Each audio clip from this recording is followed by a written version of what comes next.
Today from the global lane, Erdogan takes on his NATO allies. Is he a new Turkish sultan ready to restore the Ottoman Empire? Migrant babies and border battles. Trump backs down. But what are the chances Americans will see immigration reform?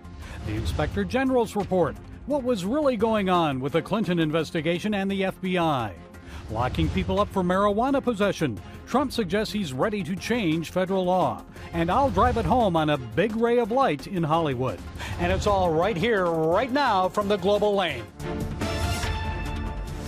Across parts of Europe, Turkey is threatening a coming war between the Cross and Crescent. President Recep Erdogan has threatened NATO ally Denmark over banning Islamic head coverings. Now he's threatening Austria. After that, government recently closed several mosques and threw out 60 imams. The Austrians say they're just defending their country against political Islam. Dale Hurd explains it's all part of the Turkish president's Islamic dream to conquer the European continent. It's being called a fifth column in Europe, a vast network of radical Islamists operating inside Turkish mosques and organizations. And it's under the control of Turkey's ambitious president, Recep Tayyip Erdogan. The Austrian government shut down 7 mosques and expelled 60 imams recently because they were being funded illegally by the Turkish government. And because of this, photos from inside the mosque that surfaced on the internet showing Turkish children being trained to be martyrs. Austria's move against the mosques infuriated Turkey's government, and President Erdogan warned of a coming war between the Cross and the Crescent. The leading expert on Erdogan's network of mosques and Islamic associations in Europe, Turkish journalist Abdullah Bozkurt, calls them Erdogan's fifth column. He spoke to us from Stockholm, Sweden. What we have been seeing in the last couple of years, an increased activity on the part of the Turkish government to turn the mosques that were financed by the Turkish communities or by the Turkish government, or imams deployed directly from Turkey to serve as sort of political operatives. Bozkurt says several Islamic and charitable organizations run by the Turkish government are fronts for political activity. This is not Turkey, it's Germany. There are an estimated 5 million Turks in Germany and millions more across Europe. These are Erdogan supporters and Kurds fighting in the streets of Belgium. Bozkurt warns Erdogan's network is a proxy force that can cause social unrest on the streets of Europe and keep Muslims in line. This is first and foremost a threat to the Muslims actually living in Europe and other countries, because anybody who is not subscribing to this ideology of Erdogan government are deemed as a threat, traitor, not patriotic, and terrorist, or not even Muslim infidels. Bozkurt calls Erdogan's fifth column a strong card he can play if he needs to strike back at Europe. Dale joins us from the CBN newsroom with more. So, Dale, is Erdogan just making threats for domestic consumption, playing to his political base, or is this guy really serious? I think all three. He is somewhat limited as to what he can do in Europe. He can't break the law or he gets ejected, as we saw in Austria. He wants a ready pool of protesters if he doesn't feel like the Europeans are treating him well, or if Islam is being disrespected. Perhaps more importantly, he wants to control not only Turks, but I'm learning Muslims in Europe. That this is reaching out beyond the Turkish community to all Muslims in Europe. He wants to make sure that they're on his side, they're supporting him and his views. So he really sees himself as the defender of Islam in Europe. This latest threat, this war of words over actions in Austria, the Turks have a long history, as you know, of conflict with the people there. There were 2 sieges in Vienna, the first nearly 500 years ago. It seems Erdogan is really opening some old wounds here, Dale. Why? Well, the whole Ottoman shtick, plays well in Turkey. There's been a resurgence in Ottoman-style patriotism and religious fundamentalism. I think they overall view Europe as a pushover, as passive. I think what happened in Austria was a big shock. I think it took them by surprise. I don't think they were expecting that. Germany has the largest Turkish population of any country outside of Turkey. Maybe, as you said, as many as 5 million Turks live there. So how concerned are the German people about Erdogan? Honestly, I don't think concerned enough. I think Germany especially is still trying to think happy thoughts about Turkey. The Turks in Germany are an important part of their economy, and they're used to having the Turks there. So, I don't think they get it. I think Europe is going to start to get it because I think this is going to get worse and worse. Well, as you know, Turkey is still holding American pastor Andrew Brunson in prison on false charges of espionage against the government. I know the U.S. Senate has tied the sale of about 100 U.S. F-35 fighter jets to Turkey to Brunson's release. So what are the chances he'll be home soon? I don't have any inside intel on his situation, but Turkey arrested over 70,000 people after the coup. A number of lawyers, journalists, professionals are in jail. Jail is the weapon they're using now. I think the U.S. is going to have to hurt Turkey really hard, harder than this aircraft sale, I think, but also give Erdogan some way to save face. I think those two things will be the key to getting the pastor home.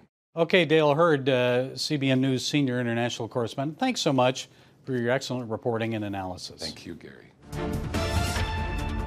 Both the former and current directors of the FBI came under fire recently during congressional testimony on Capitol Hill. Hearings were held to discuss the Department of Justice Inspector General's report on the FBI's Hillary Clinton email investigation. IG Michael Horowitz found bias at the FBI against Donald Trump, but no evidence the bias had an impact on the Clinton investigation. So what's the truth about all this? What's likely to happen next? How might the IG report and another one coming out in a few months affect the special counsel's Russia collusion investigation? Well, joining us is Sam Nunberg. He's a former Trump campaign aide and political consultant. Sam, what were your thoughts about that IG report? I know many conservatives were disappointed. It seemed it revealed a lot to those who actually read it. Well, first of all, I think everybody has to understand that IG himself, Horowitz, is not doing anything incorrect when he says, I didn't find any political bias. The reason is the limitation on what he can find. He would literally need these FBI agents to tell him that the entire investigation, the procedures that they took, were all done because of their bias and their support for Hillary Clinton. In other words, he cannot build a circumstantial case. When we look at these texts that were sent, when they look into the fact that the FBI had two witnesses who have to corroborate each other's testimony sitting in the same room, I can tell you that's not the condition and the treatment that I got from Mueller's grand jury, from Mueller's special counsel. I did not get that treatment, nor do any of us. They're just trying to catch us, each of us, in the very least, process perjury traps on Mueller's vendetta against the president. With that said, the irony is that Peter Strzok, who was one of the most senior people. Now, remember, Peter Strzok, when I just say he's one of the most senior people, there's an email where James Comey emails his number 2 the statement he's preparing to give on the Clinton investigation. And the two people on that email chain that McCabe sends it to are Peter Strzok and Lisa Page, who Peter Strzok was having an extramarital affair with. She was cheating on her husband with him. And you have many other instances where when you look at this and you look at the fact that they were conducting this investigation at the same time, and this is critical, at the same time that they were launching a Russian counter-investigation, which Barack Obama certainly knew about. I don't want to hear from anyone he didn't. It strains credulity to believe that they would not have advised the President of the United States they were doing something that sensitive. Well, some of those texts between the two of them say that the president wants to know everything?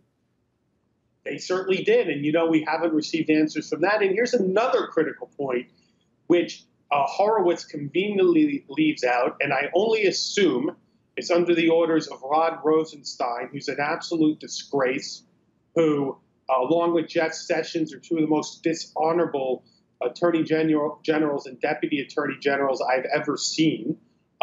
They leave out Horowitz that there is somebody else, another FBI lawyer, who conducted himself with these political bias, these texts, texts saying that people like you and me who voted for Trump are morons, whatever else it said. Democrats, including Hillary Clinton, accused James Comey, the former FBI director, of harming her chances to become president by announcing that he was reopening her investigation just days before that 2016 presidential election. Now, your thoughts on that? Well, Gary, this is the irony of ironies. In the report, in IG Horowitz, Inspector General Horowitz's report, Horowitz has a major problem with Peter Strzok taking his time on the Anthony Weiner computer, which contained Huma Abedin's classified emails. Now, remember, that computer was being used by Anthony Weiner to proposition minors. And Strzok, it wasn't a high priority to him. And Strzok, I believe, may have even said that he was too ingrained, or his attention was too directed towards the Russian counterintelligence investigation against the Trump campaign. The irony is that because Strzok did not do anything about that computer, which the FBI had as early as September, or could have had, and I believe that local New York FBI field officials and the NYPD forced Strzok, McCabe, Comey, and Strzok's girlfriend, Lisa Page, to take action. And the irony is that it did affect the election.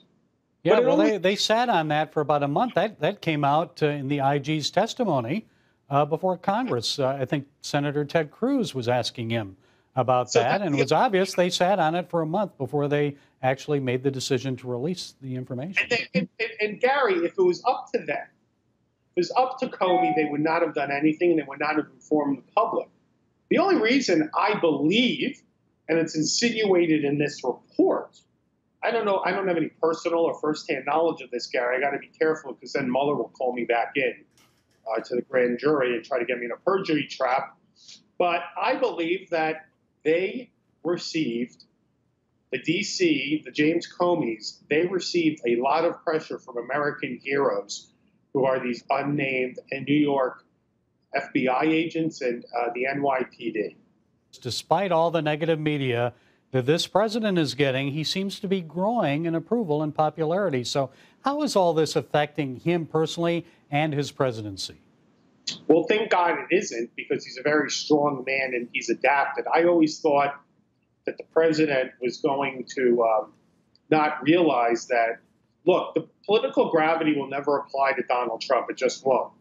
But presidential gravity and the institutions were initially going to apply.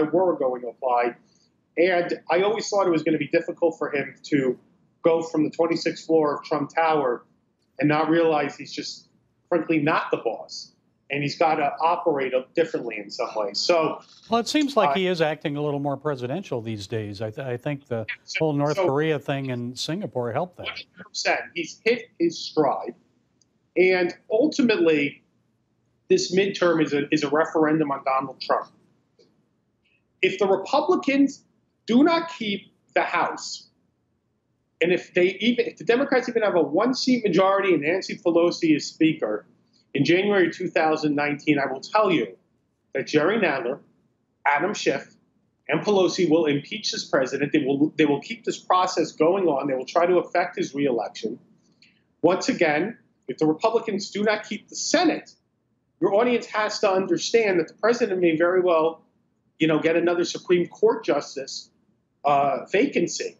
And I guarantee you that if it's a Democrat Senate, they will not push anybody through to this president. So it's very important. This is ultimately Donald Trump's first reelection. And it's important for all of us, once again, to rise up and have a historic win for him, because this president is bringing peace from North Korea. He is securing our border. And most importantly, American optimism, people happy with the direction of the country. And our economic prosperity has never been higher after the malaise from Obama. And I think that that's why, whether we like him personally, whether we like everything he does, and I'm sure we all don't, we all have our problems, we have to work just as hard as we did in 2016 in that election for him that midterm. And even despite the Republicans themselves in Congress, we're doing this for Donald Trump. But I hope we all go out and vote. Okay, Sam Nunberg, I think it's going to be a long, hot summer, maybe even a hotter fall as we prepare for the midterm election coming up in about 5 months. So I know you'll stay on top of it, and we appreciate you. We'll be back with you again. Thanks so much for joining us. Yeah, I think everything will work out, but we'll see. After hysteria overtook Washington and much of America, President Trump signed an executive order ending his policy of separating illegal immigrant children from their parents. We're going to have a lot of happy people. This has been going on for 60 years. 60 years, nobody's taken care of it. Nobody's had the political courage to take care of it. Joining us with more on the president's decision and to talk about immigration reform in America is Maria Espinosa. She's president of the Remembrance Project. Maria, what do you think of the president's executive action?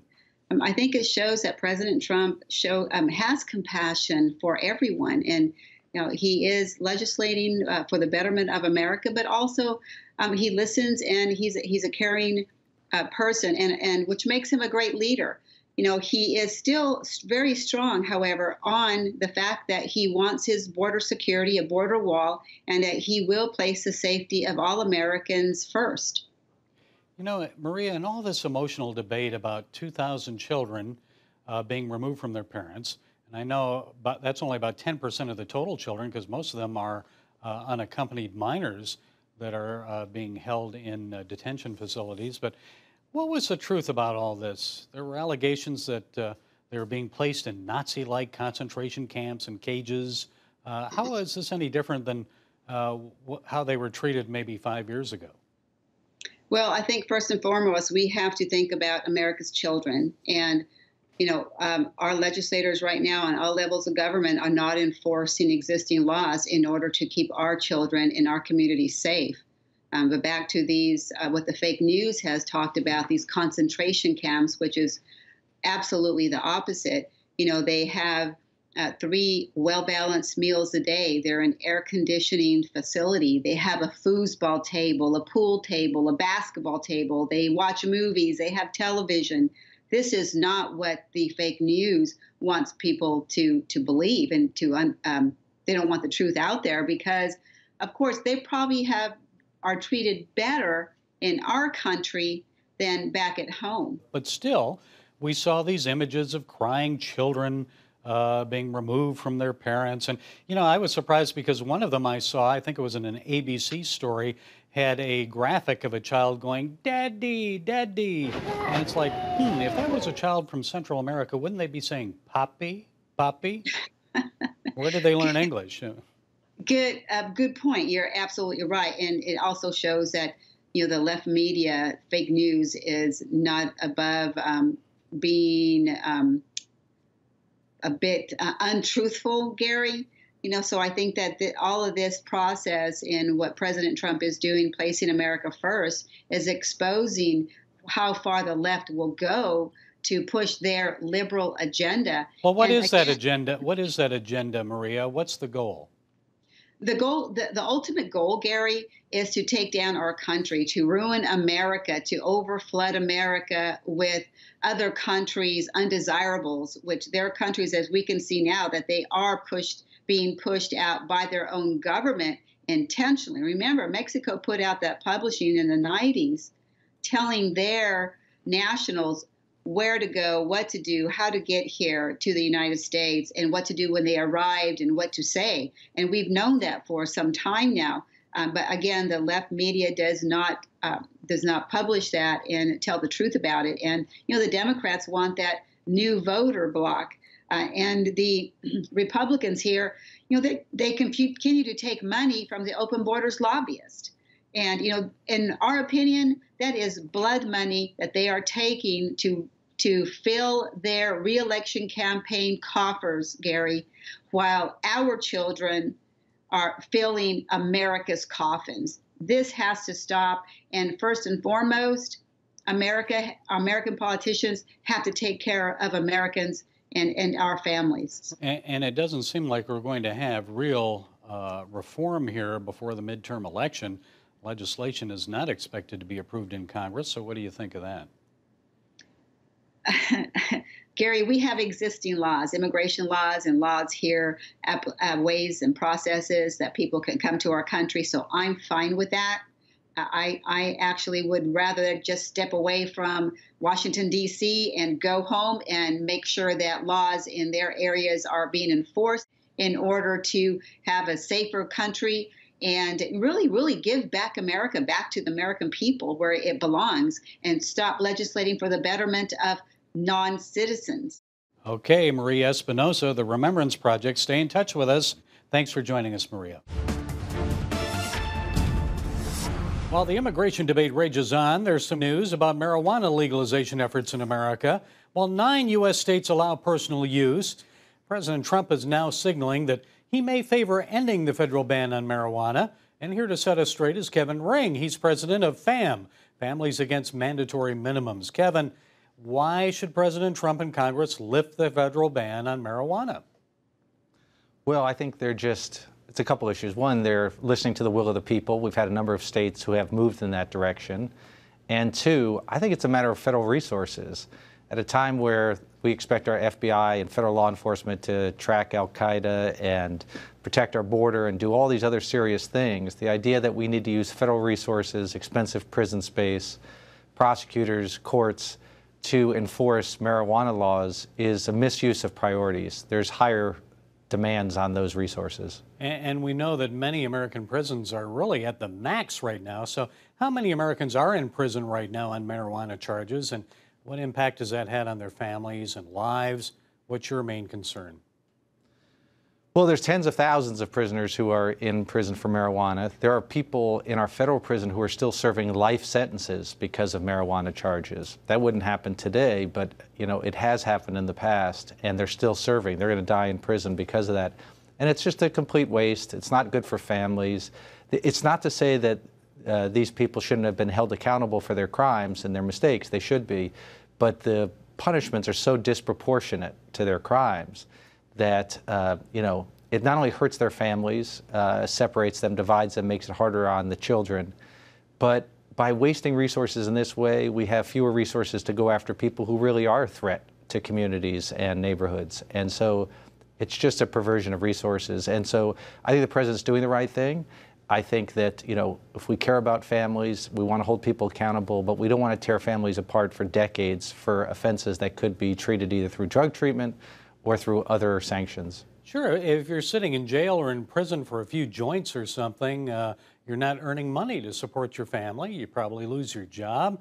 I guess possession of small amounts of marijuana is considered a misdemeanor, no big deal, or is it? Is it a big deal?